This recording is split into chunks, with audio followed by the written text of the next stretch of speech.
ओम विकार शब्दान्येति चेन्न प्राचुर्यात् ओम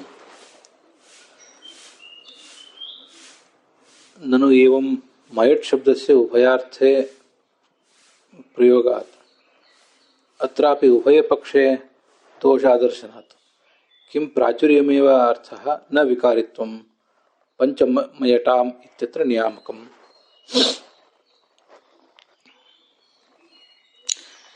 ಹೀಗೆ ಇಲ್ಲಿ ಇನ್ನೊಂದು ಪ್ರಶ್ನೆ ಮಾಡ್ತಾ ಇದ್ದಾರೆ ಅವರು. ಮಯಟ್ ಶಬ್ದಕ್ಕೆ ವಿಕಾರ ಅಂತನೂ ಅರ್ಥ ಇದೆ, ಪ್ರಾಚುರ್ಯ ಅಂತನೂ ಅರ್ಥ ಇದೆ. ಹಾಗಿದ್ದ ಮೇಲೆ ಈ ಎರಡೂ ಪಕ್ಷದಲ್ಲಿಯೂ ದೋಷ ಇಲ್ಲ ಅಂತಾದ ಮೇಲೆ ಈ ಇಲ್ಲಿ ಬಂದಿರುವಂತಹ ಈ ಪ್ರಯೋಗಗಳಿಗೆ 5 ಕಡೆ ಬಂದಿರುವಂತಹ ಪ್ರಯೋಗಗಳು ಅಲ್ಲಿ ಎಲ್ಲ ಕಡೆನೂ ಕೂಡ ವಿಕಾರ ಅನ್ನೋ ಅರ್ಥವನ್ನು ತ್ಯಜಿಸಿ ಪ್ರಾಚುರ್ಯ ಅನ್ನೋ ಅರ್ಥವನ್ನೇ ತಗೊಳ್ಬೇಕು ಅಂತ ಅನ್ನೋದಕ್ಕೆ ಏನು ಸೂಚಕ ಇದೆ ಅಂತ ಅವರು ಕೇಳ್ತಾ ಇದ್ದಾರೆ. ಪಂಚಮಯಟಾಮ್ ಇತ್ಯತ್ರ, ಪಂಚಮಯಟಾಮ್ ಅಂದರೆ ಅದು ಷಷ್ಠಿ ವಿಭಕ್ತಿ ಬಹುವಚನ, 5 ಮಯಟ್ ಪ್ರತ್ಯಯಗಳಿಗೆ ಅಥವಾ 5 ಮಯಟ್ ಪ್ರತ್ಯಯಗಳನ್ನು ಒಳಗೊಂಡಂತಹ ಶಬ್ದಗಳಿಗೆ. ಪಂಚಮಯಟಃ ಯೇಷಾಂ ತೇ ಪಂಚಮಯಟಃ ತೇಷಾಂ ಪಂಚಮಯಟಾಂ. ಇದಕ್ಕೆ ಇತ್ಯತ್ರ ನಿಯಾಮಕಂ ಕಿಂ ಅಂತ ಒಂದು ಪ್ರಶ್ನೆ ಅವ್ರದ್ದು, ಪೂರ್ವಪಕ್ಷಿಗಳದ್ದು. ಇದಲ್ಲದೆ ಇನ್ನೊಂದು ಪ್ರಶ್ನೆ, ಅನ್ನಮಯಾದಿ ಪಂಚಾನಾಂ ಬ್ರಹ್ಮತ ಅಭ್ಯುಪಗತವು ಏಕಮೇವ ಅದ್ವಿತೀಯಂ ಇತ್ಯಾದಿ ಶ್ರುತಿ ವಿರೋಧಶ್ಚ. ಈ ಭಗವಂತನಿಗೆ ಅನ್ನಮಯ, ಪ್ರಾಣಮಯ, ಮನೋಮಯ, ವಿಜ್ಞಾನಮಯ ಇತ್ಯಾದಿ 5 ರೂಪಗಳಿವೆ ಅಂತ ನೀವು ಒಪ್ಕೊಂಡ್ರೆ ಮತ್ತು ಅವನನ್ನು ಏಕಮೇವಾದ್ವಿತೀಯ ಅಂತ ಶಾಸ್ತ್ರ ಹೇಳ್ತಿದೆಯಲ್ಲ, ಅವನ ಏಕತ್ವಕ್ಕೆ ಭಂಗ ಬರ್ತದಲ್ಲ ಅಂತ ಇನ್ನೊಂದು ಶ್ರುತಿ, ಇನ್ನೊಂದು ಪ್ರಶ್ನೆ ಅವ್ರದ್ದು. 2 ಪ್ರಶ್ನೆಗಳಿಗೆ ಉತ್ತರ ಕೊಟ್ಟಿದ್ದಾರೆ. ಏನಂ ಬ್ರಹ್ಮೋಪಾಸತೆ, ಈ ಪ್ರಾಣಂ ಬ್ರಹ್ಮೋಪಾಸತೆ ಇತ್ಯಾದಿ ರೂಪದಿಂದ. ಇದು ತೈತ್ರಿಯ ಉಪನಿಷತ್ತಿನಲ್ಲಿ ಅಲ್ಲೇ ಮುಂದೆ ಬಂದಿರೋದು. ಯಾರು ಅನ್ನವನ್ನು ಬ್ರಹ್ಮ ಎಂಬುದಾಗಿ ಉಪಾಸನೆ ಮಾಡ್ತಾರೋ, ಯಾರು ಪ್ರಾಣವನ್ನು ಬ್ರಹ್ಮ ಎಂಬುದಾಗಿ ಉಪಾಸನೆ ಮಾಡ್ತಾರೋ ಅಂತ ಹೀಗೆಲ್ಲ ಅಲ್ಲೇ ತೈತ್ರಿಯ ಉಪನಿಷತ್ತಿನಲ್ಲಿ ಮುಂದೆ ಬಂದಿದೆ. ಇತ್ಯಾದಿ ಬ್ರಹ್ಮಶಬ್ದಾತ್ ಬಹುರೂಪತ್ವಾಚ್ಚ ನ ವಿಕಾರಿತ್ವಂ ಅವಿರೋಧಶ್ಚ ಭಾಷ್ಯವಾಕ್ಯ. ಹೀಗೆ ಎಲ್ಲ ಕಡೆನೂ ಬ್ರಹ್ಮಶಬ್ದ ಇರೋದರಿಂದ, ಆ ಬ್ರಹ್ಮನಿಗೆ ಬಹುರೂಪ ಇರೋದರಿಂದ, ಒಬ್ಬನೇ ಬ್ರಹ್ಮ, ಒಬ್ಬನೇ ರೂಪ ಮಾತ್ರ ಅನೇಕ. ಮತ್ತು ಎಲ್ಲ ಕಡೆನೂ ಬ್ರಹ್ಮಶಬ್ದ ಬಂದಿದೆ. ಅನ್ನವನ್ನು ಬ್ರಹ್ಮ ಎಂಬುದಾಗಿ ಉಪಾಸನೆ ಮಾಡಬೇಕು, ಪ್ರಾಣವನ್ನು ಬ್ರಹ್ಮ ಎಂಬುದಾಗಿ ಉಪಾಸನೆ ಮಾಡಬೇಕು ಅಂತ ಹೀಗೆಲ್ಲ ಈ ಥರ ಎಲ್ಲ ಕಡೆ ಬಂದಿರೋದ್ರಿಂದ ಯಾವುದೇ ರೀತಿಯಾದ ವಿರೋಧ ಇಲ್ಲ, ಶ್ರುತಿಯಿಂದ ವಿರೋಧ ಕೂಡ ಇಲ್ಲ ಅಂತ ತಾತ್ಪರ್ಯ. ಏನ್ ನಮ್ಮ ಬ್ರಹ್ಮೋಪಾಸತೆ ಇದೆಲ್ಲ ಏನಿದೆ ಅದು ಅದರ ಅಭಿಪ್ರಾಯ ಜಯತೀರ್ಥರು ಹೇಳ್ತಾರೆ. ಆನಂದಂ, ಇದು ಏನ್ ನಮ್ಮ ಬ್ರಹ್ಮೋಪಾಸತೆ, ಪ್ರಾಣಂ ಬ್ರಹ್ಮೋಪಾಸತೆ ಅಂತ ಹೀಗೆಲ್ಲ ಬಂದಿದೆ. ಮುಂದೆ ಆನಂದಂ ಬ್ರಹ್ಮಣೋ ವಿದ್ವಾನ್ ಅಂತ ಬಂದಿದೆ, ವಿಜ್ಞಾನಂ ಬ್ರಹ್ಮ ಚೇದ್ವೇದ, ಅಸ್ಥಿ ಬ್ರಹ್ಮೇತಿ ಚೇದ್ವೇದ, ಹೀಗೆಲ್ಲ ಮುಂದೆ ಅನೇಕ ಕಡೆ ಬಂದಿದೆ. ಇದನ್ನೆಲ್ಲ ಗಮನಿಸಿದರೆ ಅನ್ನಮಯಾದಿ ರೂಪಗಳ ಬಗ್ಗೆ ಅನ್ನಮಯ ಅಂತ ಏನೋ ಒಂದು ತತ್ವ ಇದೆ. ಆ ತತ್ವದ ಕುರಿತು ಬ್ರಹ್ಮ ಅದೇ ಬ್ರಹ್ಮ ಅದನ್ನು ಬ್ರಹ್ಮ ಅಂತ ಉಪಾಸನೆ ಮಾಡಬೇಕು ಅಂತ ಹೀಗೆಲ್ಲ ಬಂದಿದೆ. ಎಲ್ಲ ಶ್ಲೋಕಗಳಲ್ಲೂ ಕೂಡ ಅನ್ನಮಯಾದಿ ವಿಷಯಕ ಅಂತ ಹೀಗಿದೆ. ಈ ಬ್ರಹ್ಮಶಬ್ದ ಮೇಲೆ ಅನ್ನಮಯಾದೀನ್ ಪ್ರತಿ ಉದಾಹೃತ ಶ್ಲೋಕೇಶು, ಅನ್ನಮಯಾದೀನ್ ಅನ್ನಮಯ ಪ್ರಾಣಮಯ ಮೊದಲಾದ ಏನೋ ತತ್ವಗಳಿವೆ, ಅದನ್ನು ಕುರಿತು ಉದಾಹರಿಸಲ್ಪಟ್ಟ ಶ್ಲೋಕಗಳಲ್ಲಿ ತದ್ವಿಷಯತ್ವೇನ ಅಂದ್ರೆ ಅದರ ಕುರಿತಾಗಿ ಅಂತರ್ಥ. ಅಲ್ಲಿ ವಿಷಯತ್ವ ಅಂದ್ರೆ ಇಲ್ಲಿ ಜ್ಞಾನಕ್ಕೆ ವಿಷಯ, ಇಚ್ಛೆಗೆ ವಿಷಯ ಅಂತ ಇರ್ತದಲ್ಲ, ಆ ಥರ ಅಲ್ಲ. ಅನ್ನಮಯ ಎಂಬ ತತ್ವವನ್ನು ಕುರಿತು ಬ್ರಹ್ಮಶಬ್ದ ಶ್ರವಣ, ಪ್ರಾಣಮಯ ಎಂಬ ತತ್ವವನ್ನು ಕುರಿತು ಬ್ರಹ್ಮಶಬ್ದ ಶ್ರವಣ, ಹೀಗೆ ಅದರ ತಾತ್ಪರ್ಯ. ಅದರ ಬಗ್ಗೆ ಬ್ರಹ್ಮಶಬ್ದದ ಶ್ರವಣ ಇದೆ. ಆದ್ದರಿಂದ ಉಭಯಥಾಪಿ ಸಂಭವತಾಂ ಮಯಟಾಂ, ಮತ್ತೆ ಮಯಟಾಂ ಅಂತ ಷಷ್ಠಿ ವಿಭಕ್ತಿ ಬಹುವಚನ. ವಾಸ್ತವಿಕವಾಗಿ ಮಯಟ್ ಶಬ್ದಕ್ಕೆ ನೀವು ಹೇಳಿದಂತೆ ವಿಕಾರ ಅಂತನೂ ಅರ್ಥ ಆಗಬಹುದು, ಪ್ರಾಚುರ್ಯ ಅಂತನೂ ಅರ್ಥ ಆಗಬಹುದು. ಉಭಯಥಾಪಿ ಅಂದ್ರೆ ಅದು. ಹಾಗಿದ್ರೂ ಕೂಡ ಅನನ್ಯಥಾ ಸಿದ್ಧ ತತ್ಸಮಭಿವ್ಯಾಹಾರಾತ್ ತತ್ ಸಮಭಿವ್ಯಾಹಾರ. ತತ್ ಅಂದ್ರೆ ಹಿಂದೆ ಬಂದಿರುವಂಥ ಬ್ರಹ್ಮ ಶಬ್ದ. ಆ ಬ್ರಹ್ಮ ಶಬ್ದದ ಸಮಭಿವ್ಯಾಹಾರ ಇದೆ, ಅಂದರೆ ಜೊತೆಗೂಡುವಿಕೆ, ಅದ್ರ ಜೊತೆಗೆ ಪಠಿಸಲ್ಪಟ್ಟಿರುವಿಕೆ, ಅದು ಸಮಭಿವ್ಯಾಹಾರ. ಅದೇನಾಗಿದೆ, ಅನನ್ಯಥಾ ಸಿದ್ಧವಾಗಿದೆ. ಈ ಬ್ರಹ್ಮಶಬ್ದದ ಜೊತೆಗೆ ಈ ಅನ್ನ ಪ್ರಾಣ ಇತ್ಯಾದಿಗಳು ಬಂದಿರುವುದರಿಂದ ಅದನ್ನು ಬೇರೆ ರೀತಿಯಾಗಿ ಕೂಡಿಸ್ಲಿಕ್ಕೆ ಸಾಧ್ಯ ಇಲ್ಲ. ಅನ್ನಮಯ ಇತ್ಯಾದಿಗಳನ್ನ ಬ್ರಹ್ಮನ ರೂಪ ಅಂತ ಹೇಳದೆ ಬೇರೆ ಮಾರ್ಗ ಇಲ್ಲ. ಹೀಗೆ ಅದು ಅನನ್ಯಥಾ ಸಿದ್ಧ. ಅನನ್ಯಥಾ ಸಿದ್ಧ ತತ್ಸಮವ್ಯವಹಾರಾತ್ ನ ವಿಕಾರಿತ್ವಂ ಅಪಿತು ಪ್ರಾಚುರ್ಯಮೇವ. ಇದಕ್ಕೆ ವಿಕಾರಿತ್ವ ಅಂತ ಅರ್ಥ ಅಲ್ಲ, ಹೊರತು ಪ್ರಾಚುರ್ಯ ಅಂತಾನೆ ಅದರ ಅರ್ಥ. ಅನ್ನಮಯಾದೀನಾಂ ಪಂಚಾನಾಮಪಿ ಬ್ರಹ್ಮತ್ವ ಅಭ್ಯುಪಗತವು. ಅನ್ನಮಯ ಪ್ರಾಣಮಯ ಇತ್ಯಾದಿ ಎಲ್ಲವೂ ಕೂಡ ಬ್ರಹ್ಮವೇ ಅಂತ ಹೇಳಿದರೆ ಏಕಮೇವಾದ್ವಿತೀಯ ಇತ್ಯಾದಿ ಶ್ರುತಿ ವಿರೋಧ ನ. ಯಾಕೆಂದರೆ ಏಕಸ್ಯೇವ ಬ್ರಹ್ಮಣ ಬಹುರೂಪತ್ವೇನ, ಒಬ್ಬನೇ ಬ್ರಹ್ಮ ಇದ್ದಾನೆ, ಅವನು ಬಹುರೂಪನಾಗ್ತಾನೆ. ಆದ್ದರಿಂದ ಅವನಿಗೆ ಪಂಚತ್ವೋಪಪತ್ಯ, ಅವನಿಗೆ ಪಂಚತ್ವ ಬರುವುದರಿಂದ ಶ್ರುತಿ ಅವಿರೋಧ, ಯಾವುದೇ ರೀತಿಯಾದ ಶ್ರುತಿಯ ವಿರೋಧವೂ ಕೂಡ ಇಲ್ಲ ಅಂತ ಅದರ ಅಭಿಪ್ರಾಯ.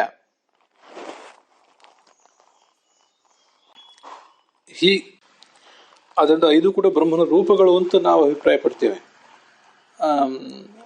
ಅಲ್ಲಿ ಮುಂದೆ ಬರೋದಿದೆ, ಶಂಕರಾಚಾರ್ಯರ ದೃಷ್ಟಿಯಲ್ಲಿ ಐದು ಕೂಡ ಕೋಶಗಳು ಅಂತ ಅಭಿಪ್ರಾಯ ಪಡ್ತಾರೆ ಅವರು. ಆಚಾರ್ಯರು ವೇದವ್ಯಾಸರು ಸೂತ್ರ ಬರೆದಿದ್ದಾರೆ, ಇವು ಕೋಶಗಳೆಲ್ಲ ಬ್ರಹ್ಮನೇ ಆಗಬೇಕು ಅಂತ. ಇಷ್ಟಾದರೂ ಕೂಡ ನಾನು ಹೇಳಿದ್ರು ಸಿದ್ಧಾಂತ, ಶಂಕರಾಚಾರ್ಯ ಹೇಳ್ತಾರೆ ನಾನು ಹೇಳಿದ ಸಿದ್ಧಾಂತ ಇದನ್ನು ಕೋಶ ಅಂತಲೇ ಒಪ್ಪಬೇಕು, ಇದನ್ನ ಬ್ರಹ್ಮನ ರೂಪ ಅಂತ ಒಪ್ಪಬಾರದು ಅಂತ ಅದಕ್ಕೆ ವಿರುದ್ಧವಾಗಿ ಅವ್ರು ಮಾತನಾಡಿದ್ದಾರೆ ಅಂತ ಅದ್ರ ಬಗ್ಗೆ ಕೇಳಿ ಬರ್ತದೆ. ವಾಸ್ತವಿಕವಾಗಿ ಅದನ್ನ ಅಪೂರ್ಣವಾಗಿ ಅಲ್ಲಿ ಬಂದಿರುವಂಥ ಶಾಂಕರ ಭಾಷ್ಯವನ್ನ ನಾನು ಓದ್ಲಿಕ್ಕೆ ಹೋಗಲಿಲ್ಲ, ನನಗೇನದು ಈ ಹಂತದಲ್ಲಿ ಅಗತ್ಯ ಇಲ್ಲ ಅಂತ ಹೇಳಿ. ವೇದವ್ಯಾಸ ದೇವರು ಸಿದ್ಧಾಂತ ಹೇಳಿಕ್ಕೆ ಹೊರಟ್ರು ಆ ಸಿದ್ಧಾಂತವನ್ನು ನಾನು ಒಪ್ಪುವುದಿಲ್ಲ ಅಂತ ಅದನ್ನು ನಿರಾಕರಣೆ ಮಾಡ್ತಾರೆ ಶಂಕರಾಚಾರ್ಯರು ಅಂತ ಗೋವಿಂದಾಚಾರ್ಯ ಮುಖದಿಂದ ಕೇಳಿದ್ದೇನೆ ಅಷ್ಟೆ. ಮತ್ತೆ ರಾಮಾನುಜರ ಮತದಲ್ಲಿ ಅದು ಇಲ್ಲೇ ಮುಂದೆ ಬರೋದಿದೆ. ಆನಂದಮಯ ಅಂದ್ರೆ ಬ್ರಹ್ಮ, ವಿಜ್ಞಾನಮಯ ಅಂದ್ರೆ ಜೀವ, ಇನ್ನು ಮೂರು ಕೋಶಗಳು, ಹೀಗೆ ಅರ್ಥ ಹೇಳ್ತಾರೆ. ಅದರಿಂದ ಉಪಪತ್ತಿ ಅಂದ್ರೆ ಇದು ನಮ್ಮ ದೃಷ್ಟಿಯಿಂದ ಉಪಪತ್ತಿ ಅಷ್ಟೇ, ನಮ್ಮ ದೃಷ್ಟಿಕೋನ ಹೀಗಿದೆ, ನೀವು ಅದನ್ನು ಒಪ್ಪಿ ಬಿಡಿ. ಅಲ್ಲಿ ಹೇಳಲಿಕ್ಕಂತೂ ಸಮರ್ಥನೆ ಮಾಡ್ಲಿಕ್ಕಂತೂ ವಿಪುಲವಾದಂಥ ಬ್ರಹ್ಮನನ್ನೇ ಸ್ತೋತ್ರ ಮಾಡುವಂಥ ಅನೇಕ ಭಾಗಗಳು ಅಲ್ಲಿ ಮುಂದೆ ಕಾಣಿಸ್ತವೆ.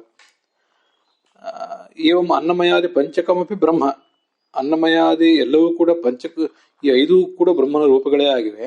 ಅಲ್ಲಿ ಬಂದಿರುವಂತಹ ಮಯಟ್ ಎಂಬ ಶಬ್ದಕ್ಕೆ ಪ್ರಾಚುರ್ಯ ಅಂತಾನೆ ಅರ್ಥ. ಇದು ತತ್ವಪ್ರಕಾಶಕಾದ ವಾಕ್ಯ. ಅವು ಮೂಲತಃ ಸಾವಕಾಶ ಮೇಟ್ ಶಬ್ದಗಳು, ಅದಕ್ಕೆ ಹೇಗೋ ಅರ್ಥ ಮಾಡ್ಬೋದು, ವಿಕಾರ ಪ್ರಾಚುರ್ಯ ಅಂತ ಹೇಳಿ. ಆದರೆ ಬ್ರಹ್ಮ ಶಬ್ದ ಇರುವುದರಿಂದ ಬ್ರಹ್ಮಶಬ್ದದ ಬಲದಿಂದ ಏಕಾರ್ಥತ್ವ ಉಪಪತ್ತೇ, ಏಕಾರ್ಥತ್ವವನ್ನೇ ಅಲ್ಲಿ ನಾವು ಸಮರ್ಥನೆ ಮಾಡಲಿಕ್ಕೆ ಸಾಧ್ಯ ಇದೆ. ಅದು ಸಾಧ್ಯ ಇದೆ ಅಂತಂದ್ರೆ ಇದನ್ನ ಬರೀ ಪಾಸಿಬಿಲಿಟಿ ಅಲ್ಲ, ಈ ಥರ ಹೇಳುವುದೇ ಯುಕ್ತ ಅಂತ ಅದರ ತಾತ್ಪರ್ಯ.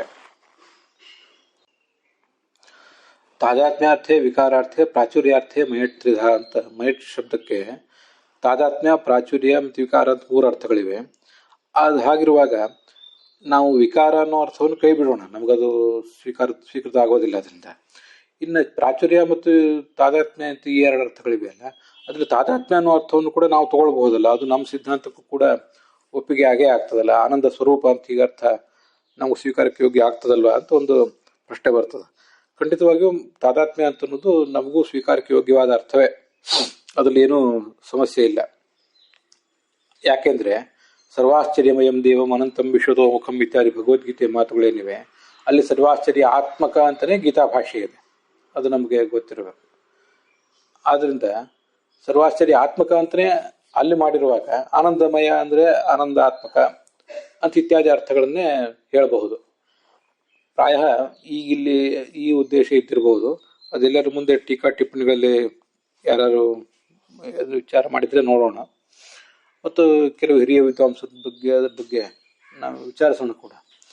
ಈಗ ಆನಂದ ಪ್ರಚುರ ಅಂತ ಹೇಳಿದ್ರೆ ಕೇಳುಗರಿಗೆ ಅರ್ಥ ಆಗ್ತದೆ.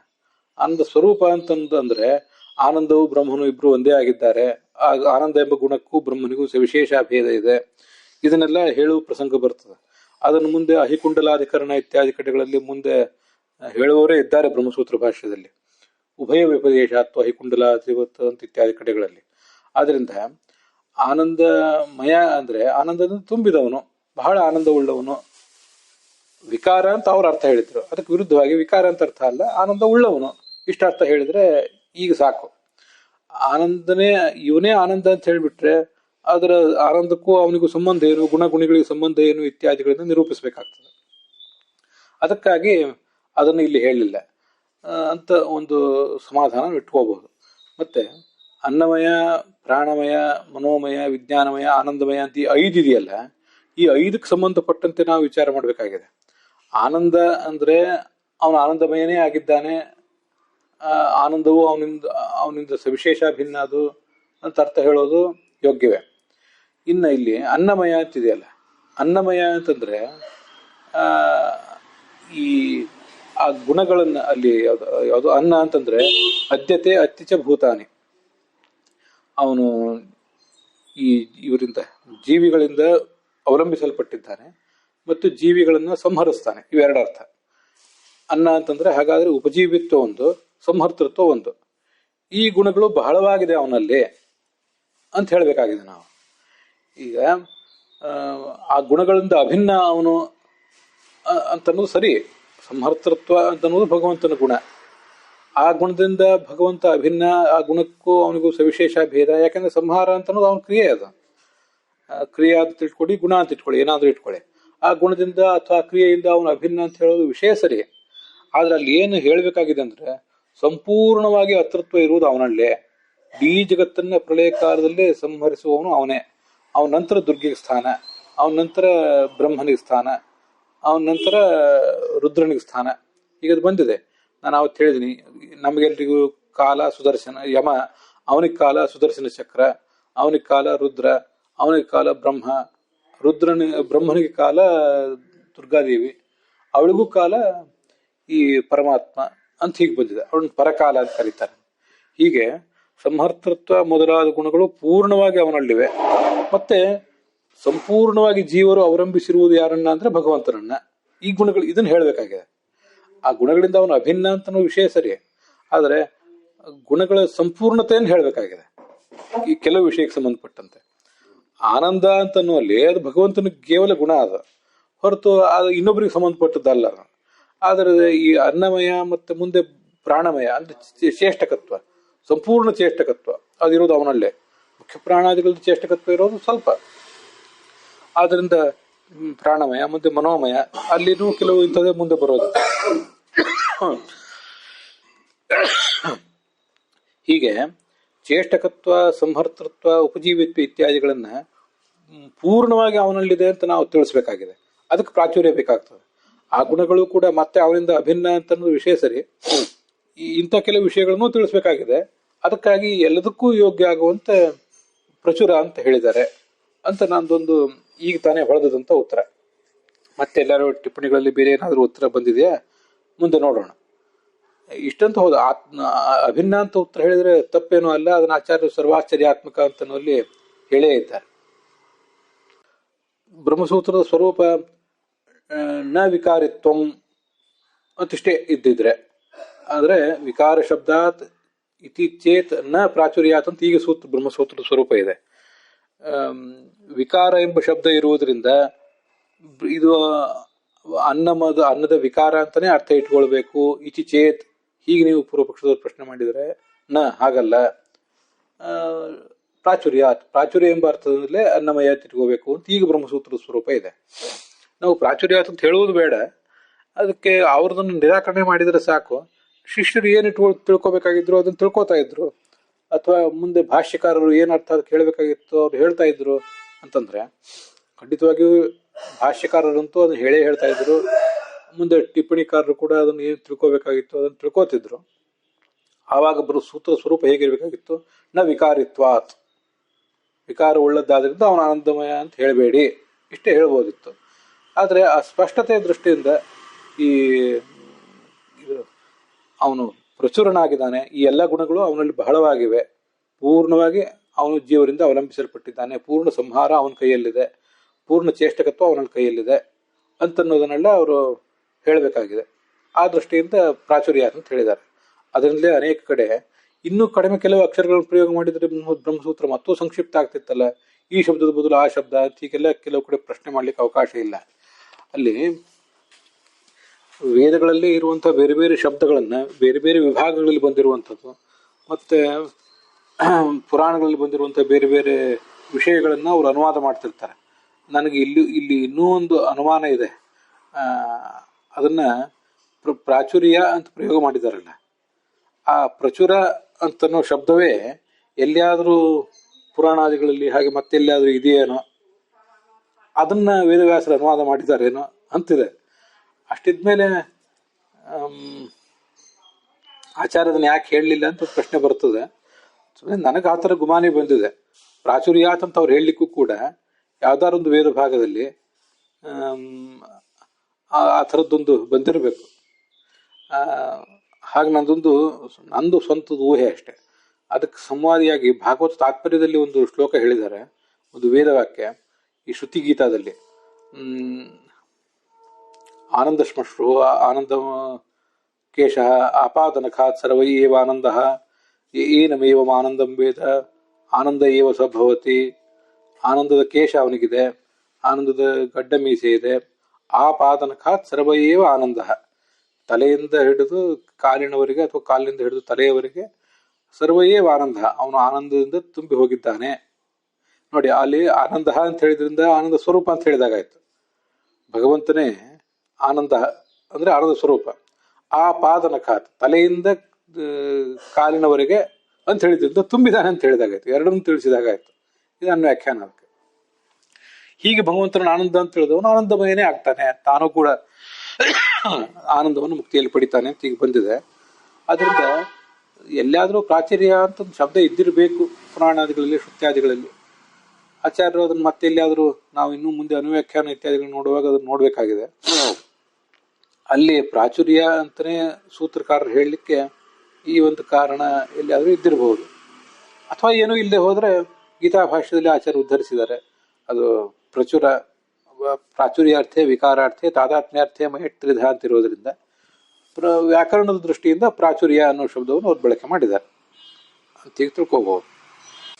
ಅಲ್ಲಿಗೆ ಇವತ್ತಿನ ಈ ಭಾಗ ಸಮಾಪ್ತ ಆಗಿದೆ.